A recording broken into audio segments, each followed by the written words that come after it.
দেশে এইসব হয়ে যায় রাত 2টা 3টার সময় খবর আসে এইচএসসি পরীক্ষা বন্ধ। কেন ভাই আপনাদের কেন 3টার সময় নিউজ দিতে হবে? রাতে 9টা বাজে আপনারা লাইভে যান নাই, রাতে আপনারা দেখেন নাই, দিনে আপনারা ছিলেন না। নটর ডেম কলেজ এইচএসসি বন্ধ করার আগে তারা বন্ধ করে দেয়, ঢাকা কলেজ বন্ধ করে দেয়, আইডিয়াল কলেজ বন্ধ করে দেয়। আপনারা শিক্ষা উপদেষ্টা, আপনারা আইন উপদেষ্টা, আপনারা পরীক্ষা বন্ধ করেন না। আপনারা বলেন না পরীক্ষা চলমান থাকবে। কাদের নিয়ে পরীক্ষা দিবেন?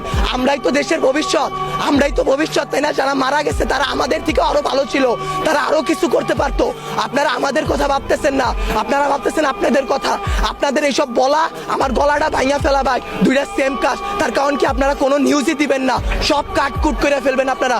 যদি ভাই আপনারাও ভাই কোরআনকে সাক্ষী রেখে আপনারাও মুসলমান, আপনাদেরও ধর্ম আছে, মুসলমান না হইলে আপনারা আপনাদের আল্লাহর উপর ভরসা করুন। আল্লাহ ছাড় দেয়, ছাইরা দিবে না।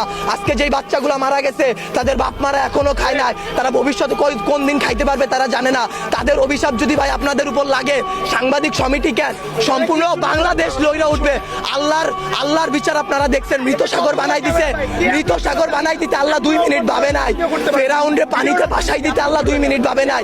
আমরা তো পাপিষ্ঠ জাতি, আমরা তো খারাপ জাতি, আমাদের ডুবাই দিত আল্লাহ 2 মিনিটও ভাববে না। বাংলাদেশের রাজনীতি ভাই আপনারা বলতে পারেন জুলাই অভিশপ্ত মাস, গত বছর এত মানুষ মারা গেল, আজকে এত মানুষ মারা গেল, জুলাই অভিশপ্ত না, অভিশপ্ত বাংলাদেশের রাজনীতি। বাংলাদেশ আওয়ামী লীগ বলেন, বাংলাদেশের জামাত বলেন, বাংলাদেশের কোনো রাজনৈতিক দলই ভাই ভালো না। সবাই তলে তলে নোট ছাপে, নোট ছাপে।